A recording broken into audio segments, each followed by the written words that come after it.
What's up, everybody? Welcome back to another video. Today we got more MrBallen. This video is called The Valley of Headless Men. Um he just posted this about 3 or 4 days ago. I just want to see what it said. What's it about? English. Yeah. If you guys do like this video, please give it a like, subscribe, go over to MrBallen's channel, like his video, subscribe to his channel, and yeah. Let's get into this. Today's story is a classic don't go in the woods type of story. But before we get into today's story, if you're a fan of the strange, dark, and mysterious delivered in story format, then you come to the right place because that's all we do, and we upload 2 or 3 times every week.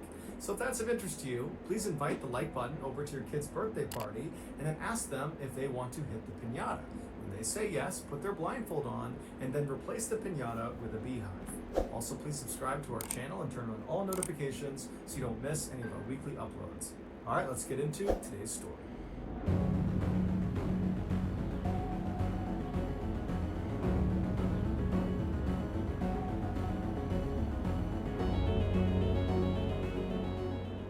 Located in the far northwestern section of Canada is the aptly named Northwest Territories. It is a massive swath of land that virtually nobody lives inside of. To make that point crystal clear, consider the following. The country of Germany has a population of 83 million people, give or take. The Northwest Territories is 4 times as large as Germany, but only has a population of about 50,000 people. In addition to being this huge and mostly unoccupied space, the Northwest Territories are almost completely wild. Think dense forests, huge mountains, massive rivers and lakes, and lots of really big animals. Even for highly experienced outdoors men and women, the Northwest Territories can be a truly hazardous place. And within this truly hazardous place, there is one part that is the most hazardous, and it's right in the middle of the Northwest Territories. And it's this 11,000 square mile stretch of just pure wilderness that's called the Nahanni Valley. In 1976, the Nahanni Valley was made into a national park. But don't let that fool you. This is not some family park that anybody can go to. There are no tourist accommodations, so there's no hotels, there's really nothing inside of it. And there are no roads that lead into this park. The only way you can get inside this valley is by plane or by boat or by... Hold up a second. Back. Very stressful and difficult overland hike. But for those who are able and willing to make the effort to get inside of this valley, you have the opportunity to explore one of the most beautiful places on the planet, because this section of the world is almost completely untouched by man. It is really nature at its purest form. However, there's a catch. This valley is said to be haunted. Over the last 10,000 years, the handful of native tribes that have attempted to settle inside of the Nahanni Valley have all either suddenly disappeared without a trace, like the Naha tribe, that literally overnight just was gone, leaving behind their shelters, their food, their supplies, just gone. No one knows what happened to them. Or the tribes have abruptly fled, claiming they were being terrorized or stalked by creatures lurking in the forest, like these white demons and these large wolves they called wahilas. Now, of course, this just sounds like folklore, and it might very well be that that's all it is, folklore. But starting in the early 1900s, some very strange things started happening in the Nahanni Valley that were not folklore. These things happened, and they were horrifying. These were horrifying, real events. And they might, depending on your viewpoint, give credit to some of the theories that the native tribes people have about this valley, which is there's something evil lurking out in this forest, but we just don't know what it is. In 1904, 3 brothers, Willie, Frank, and Charlie McLeod, who all lived in the Northwest Territories, decided they wanted to go looking for gold in the Nahanni Valley. They figured because so few people had ever been inside of this valley that if there was gold to be found, then certainly it had not been found yet. And so after a very long and arduous journey using sled dogs, and trains, and homemade boats, they finally slipped into the valley and found themselves on what's called the Flat River, which runs right through the center of the Nahanni Valley. Now, the Flat River is kind of ironically named because it's anything but flat. It's actually more like a rapid at certain points. But either way, the 3 brothers, they're on their boat, they're making their way up the Flat River, and at some point they Bro, this mic, bruh, I swear. Pull off I onto need the to get a new riverbank and cord. they set up camp. And then once their camp is set up, they go down to the river and they put their gold sluices in the water. A gold sluice is this long, skinny box that's usually made of wood and it has a strainer on one side. And gold miners will put it in the water submerged and they will kind of shovel the sediment on the bottom of the water into this little funnel, and the big stuff will get stopped by the strainer and the dirt and the water will just kind of flow out the side. And so the idea is you can trap gold nuggets inside of this sluice. And so the three brothers, they get their sluices up and they start looking for gold, and right away they hit pay dirt. There is tons of gold in this river. And so all day, all night, they get all this gold. The next morning, they do the same thing. And by the time all their containers are literally filled to the brim with gold, they decide, hey, let's go back and turn this in, get some money for it, and then come back out here. And so they pack up their tent, they pack up all their supplies, and they put everything back in their boat. They get out onto Flat River. I feel like something's gonna happen. Something bad. Oh, fuck, bro.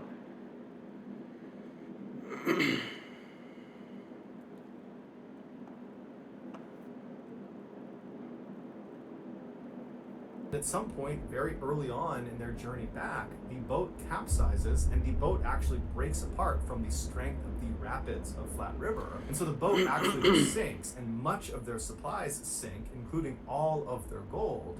But the three brothers are able to grab some of their supplies, like their rifle and some lumber and some of their mining supplies, and they swim it all to shore. They catch their breath. They're totally devastated at the loss of the gold, but they're alive. They have enough supplies to survive. And so they figure all they can do is maybe try to go back to their original site, try to get some more gold because they did still have a sluice, and then try to get out of there and then regroup and come back another time. And so using some of the lumber they recovered from their broken boat, and then also by cutting down some trees, they literally fashioned another boat and then hopped back on the Flat River, and they went back up to that site where they'd found gold earlier. They set up their sluice, they set up their camp again, and this time they didn't find any gold. So all day, this very disappointing day that they've already lost all their gold, now they're not finding any more gold.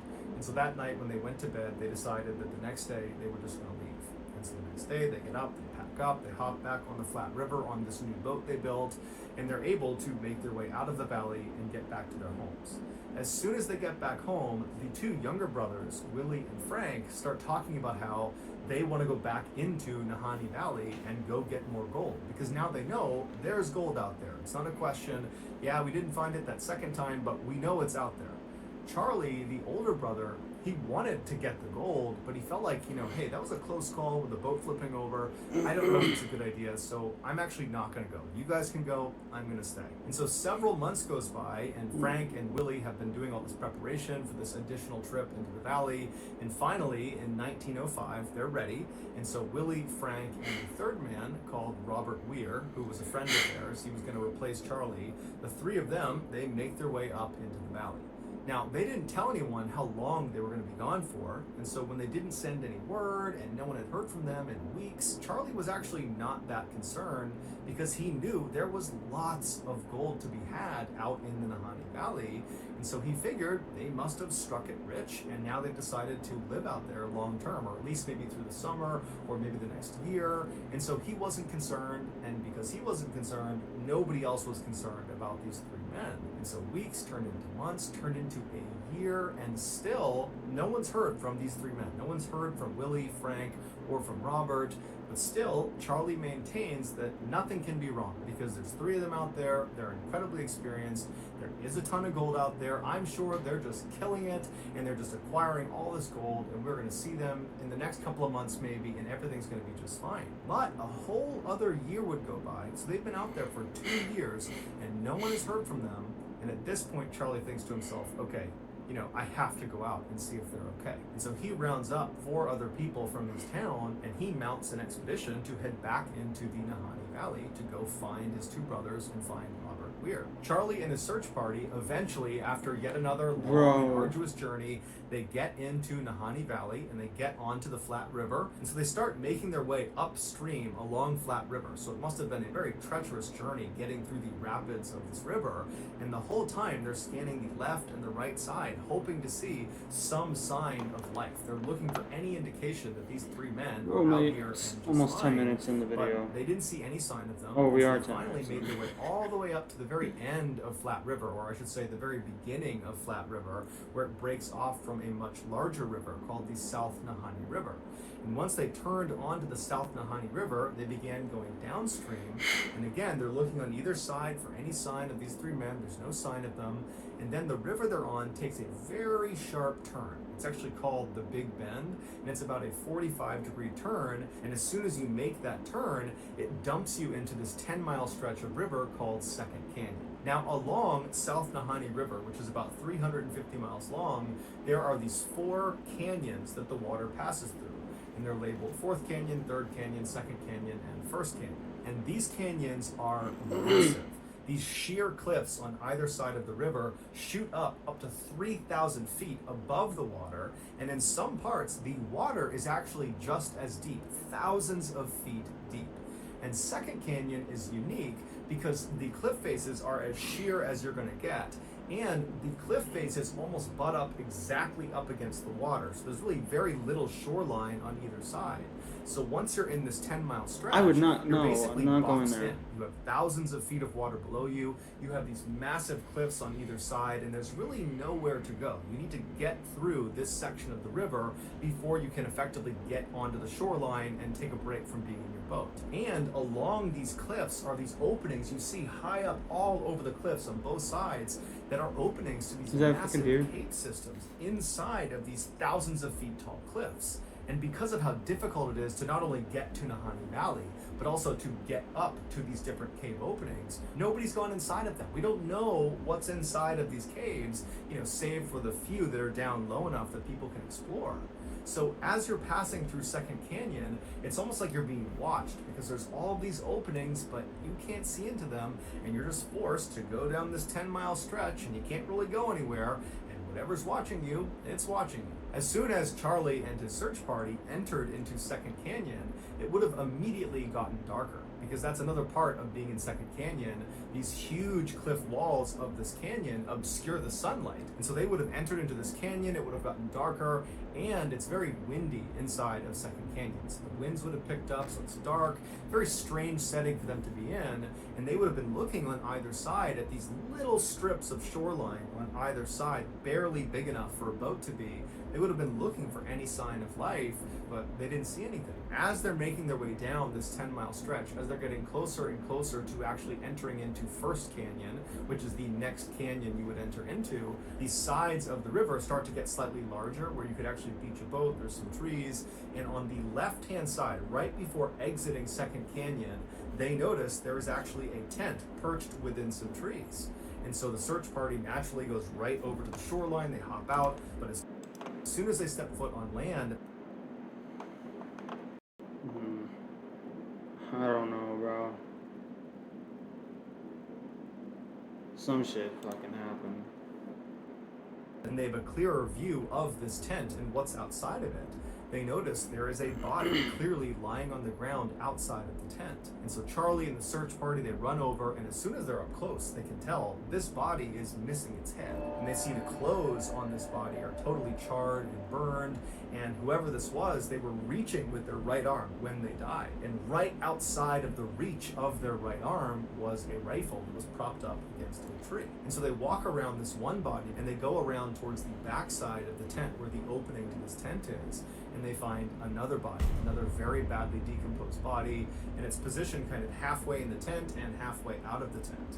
And there's a blanket kind of partially obscuring this person's body, and when they move the blanket, they see this body too is missing its head. So Charlie and the search party, they continue to search around the camp in hopes of finding the heads of these two people to try to figure out who they are, but they never find the heads. However, they do find some personal effects both in the pockets of these two bodies and then also inside the tent that would confirm these are Charlie's brothers.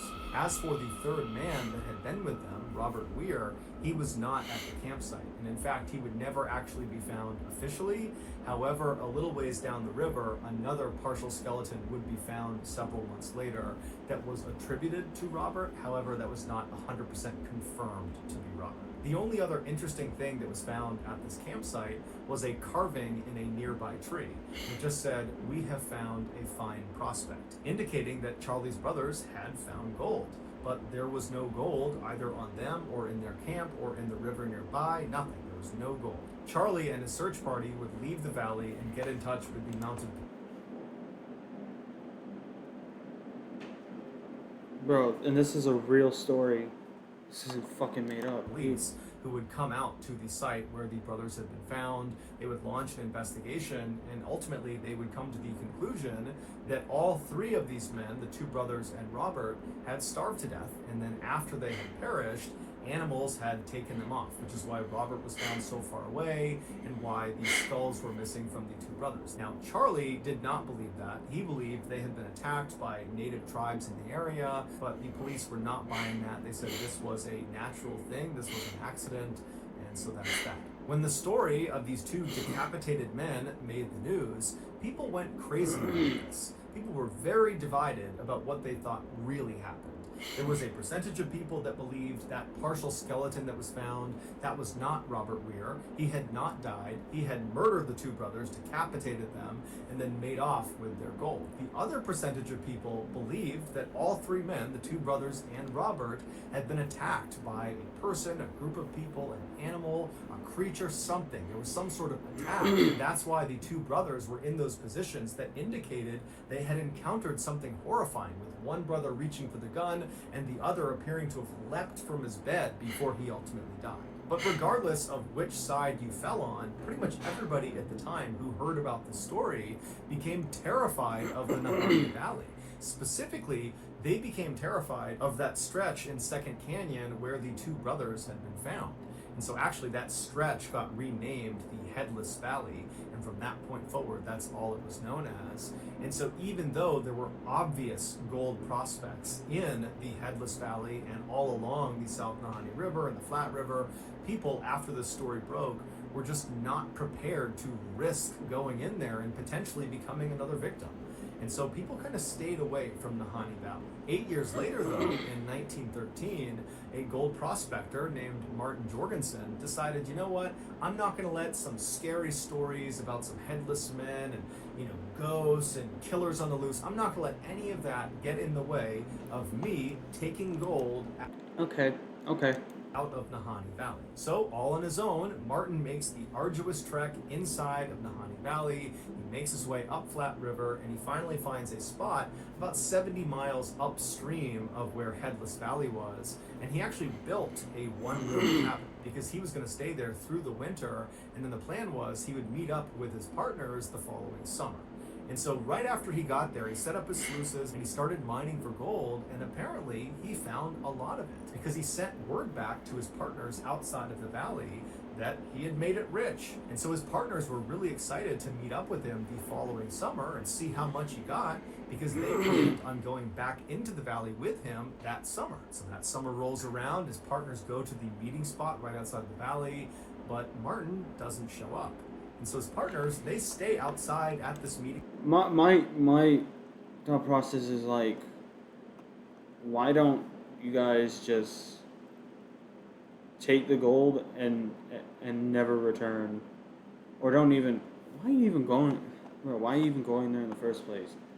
Why? Meeting space for several days. But yeah, if I was them, I would have stayed there for a night, got some gold, and left. Until finally, when he doesn't show up. And never return. Decide, we have to go in there and see if he's okay, because at this point he should have been here. There's no excuse. And so they end up going into the Nahani Valley. They make their way up Flat River, and they go roughly to the area where they knew he was staying based on the message he had sent earlier. He had described where he was staying, and they actually found his cabin. Or I should say they found what was left of his cabin. His cabin had been completely torched, burned to the ground, and laying on the ground next to the burned out cabin was the burned out remains of another headless corpse. And this corpse belonged to Martin Jorgensen. The police did a thorough investigation, but they were never able to determine what actually killed him. The police did not connect Martin's death with the two McLeod brothers' deaths, even though they were all decapitated. They were in roughly the same area, and it happened within a few years of each other, and they looked very, very similar. Even though that all was true, the police said, nope, these are totally separate. Martin died for some reason, and then animals took parts of him away, and that's why his skull is missing. Martin's skull was never located, and the gold that Martin claimed to... That is not how, no, that is not how animals eat. That is not how animals eat. They just don't go for the head and then just be like, oh yeah, that's good. We're just gonna leave the rest of the body. No. How is it these guys, the head is the only thing that's missing? have struck Bro, I swear to God, people back then did not have no common sense when it comes to those type of things. Not at the cabin, not on him. There was no gold anywhere in the vicinity. When Martin's death made the news, people went crazy. And despite the police assuring everyone that his death was not connected to the McLeod brothers' deaths, even though the police were saying that, the public didn't see it that way. It was just too easy to connect one decapitation with two other decapitations that have happened close together in a relatively short time frame. And so a lot of people assumed there must be a killer on the loose somewhere in Nahanni Valley. 7 years later, in 1921, the rumors of a killer on the loose were still alive and well when gold prospector John O'Brien and his partner decided, you know what, despite the rumors of this so-called killer or whatever's going on in the Nahanni Valley, let's go into the Nahanni Valley and try our hand. Let's try to get some gold. And so the two of them made their way into the valley, and they set up camp in Headless Valley, not far from where the McLeod brothers had been found decapitated. So they set up their camp, and they're there for a couple of days. They're doing well. They're finding gold. And then at some point, John tells his partner that he's going to go out and check all of their traps along the river, and he'll be back in about 8 or 9 days. And so his partner waits 8 or 9 days, and John doesn't come back. A couple of days after that goes by, and now John's past due, and so the partner decides he has to go out looking for him. And so there was another gold prospector in the area, and so this partner contacted him, and the two of them went to the river and began walking upstream until they found John. And he had frozen to death, but it was very interesting the way he was positioned. He was sitting in front of this obviously previously lit campfire. He wasn't hunched over. He didn't look like he was in pain. He looked like he was just enjoying the fire. There was nothing on his face that indicated discomfort or pain or fear. He was even holding the matchbook in his hand. It was like he was just sitting there enjoying the fire when something caused him to suddenly freeze. In fact, witnesses would say John looked like he had been flash frozen, as if it had happened in a matter of seconds, because it didn't look like he had reacted properly to freezing to death. And the police, when they came out, they would say, you know, this is odd. This is odd the way he's positioned.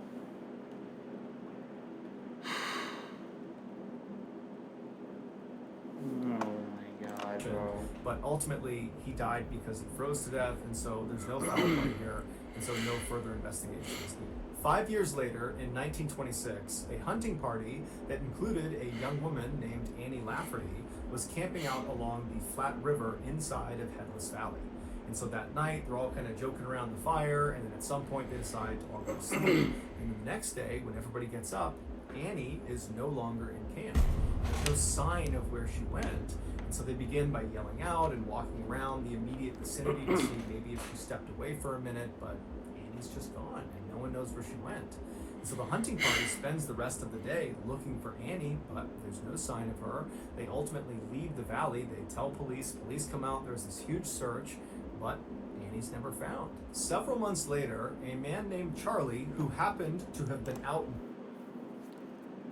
I was gonna make a joke, but that wouldn't have been that wouldn't have been fair. If you know what type of joke I was gonna make. Near Flat River, near this hunting party when they were out there, but Charlie himself was not in the hunting party. He didn't know Annie. He was just in... Smooth criminal Michael Jackson.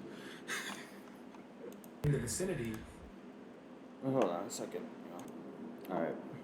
He overheard someone talking about a member of that hunting party, specifically a woman, going missing. And when he heard that, he knew he had to tell police what he had seen that night out near Flat River. So he goes to police and he explains that that night, when he knew there was this hunting party over there, he could hear them, he knew they were over there. He said at some point he went to bed and then he woke up when he heard the sound of rocks falling into the river in front of him. He was sleeping along the river's edge. So he sits up and he looks out across the river. It's totally dark, but there's some moonlight. And he's kind of looking around, wondering what's causing the sound, but he can't see it. And then he hears it again. And you can tell it's off to his left. These are not huge rocks. These are like medium to small sized rocks, like rocks you can just pick up and throw. And so he's looking, and all of a sudden he sees, maybe a couple hundred yards away through some sparse trees, he sees a naked woman, a white naked woman, running on all fours up this mountainside. And as she's running up the mountainside, her feet and her hands are knocking little rocks into the river down below. She's right on the edge of this cliff. And as she's running up this hill, she stops and she turns, and he gets a good look at her face. And Charlie would say he was so taken aback by her face. It looked like she was possessed. There was something wrong with her face. And so Charlie instinctively ducked down and chose not to follow her, even though he knew anybody running naked anywhere in the wilds is doomed. But he felt like he could not go near this woman. There was something wrong with this woman. And so the police, they take this story down and they say, hey, this is what Annie looked like. And Charlie would say, I think that's her. I think that matches her description. And so universally it's believed this woman galloping up this hillside in the middle of the night naked was Annie. Police ultimately would not investigate Annie's disappearance any further because at the time Charlie was telling them this piece of information, she'd already been gone for months, and the assumption was she was dead. 4 years later, in 1931, another gold prospector decides to try their luck in Headless Valley. A man named Phil Powers. He makes his way into the valley. He finds a spot off of Flat River. He builds a cabin, and then shortly thereafter, his cabin burns to the ground with him inside of it. Why are people going there? Now, his skeleton was intact, but the strange thing about his death is based on the origin of the fire, which would have been on the roof. He should have had an opportunity to climb out of the cabin before it burned down, giving rise to the theory that he was actually dead before the fire started. However, the police said this was an accident caused by Phil doing something with the stovepipe that was catching fire, and this was just all one big accident. But the vast majority of people that have followed along to this point with all of these strange deaths, they were just not buying it. 5 years later, in 1936, two more gold prospectors, William Epler and Joseph Mulholland, they entered the Headless Valley to try their luck, and shortly after arriving and getting set up, they went missing. A search party came out to look for them, and they Why are people still going there, bro? found their cabin, and just like Phil Powers, it had burned to the ground, but William and Joseph were not in the ashes. They were not anywhere nearby. In fact, they were never found. No one has any idea what happened to them, and no one knows what caused the fire. 9 years later, in 1945, yet another gold prospector named Ernest Sabbard entered the Headless Valley to go looking for gold, and then when he did not leave the valley for an intended rendezvous with some of his partners went looking for him, and they would find him inside of his sleeping bag, laying down, decapitated, right along the Flat River inside of the Headless Valley. And so the police would come out, they would do an investigation, and they would call this an accident where he starved to death or he died of hypothermia, and then after he was dead, animals must have come in. Why do they keep saying animals, bro? And removed his skull, and that's why we can't find it. And so the police did not, at least not publicly, connect his death. They've been saying that the same shit for 40 fucking years, bro. To all of the other decapitations in that small area. 1 year later, in 1946, another he doesn't have a head. Oh, animals. Patterson went into Headless Valley, and he went missing. And so a search party went in looking for him, and John would never be found. But on one of the last nights that the search party was in the Headless Valley, they were camping out near Flat River, some native tribes people came into their camp, and they warned them about some white figures that were walking around the valley that night. They're down near the river, they're out in the forest, they're kind of all around here, and so you really need to be careful. You don't want them to see you. And then these tribes people just left. And And so the search party is absolutely horrified. They know about the rumors of this place. They're out here looking for someone that's gone missing in this place. And all night, all they hear are distant howls and screams that they hadn't heard in the previous nights.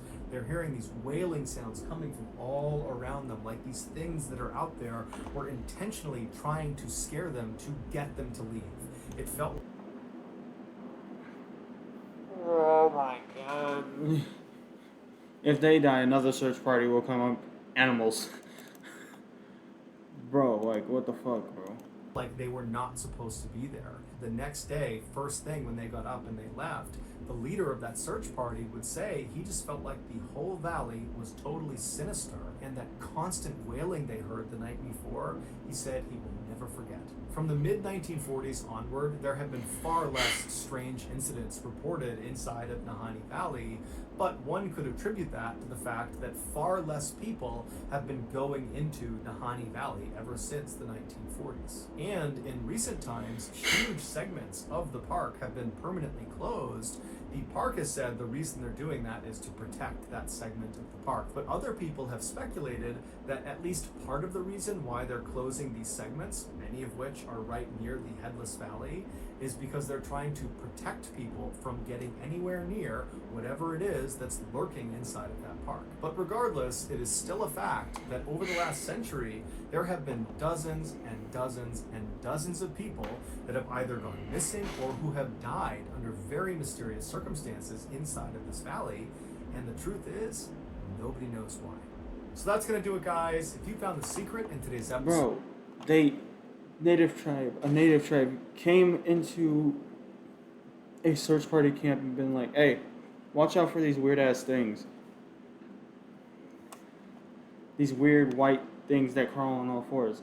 And remember that woman was out of her fucking mind, crawling on all fours up a fucking slope. Bro. And everybody who's died there has no head by the end of it. Bro, this is fucked. Besides that one guy, the frozen dude. This is insane, bro. I've never heard of this, so this one was, oh, okay. Well, yeah. Jeez.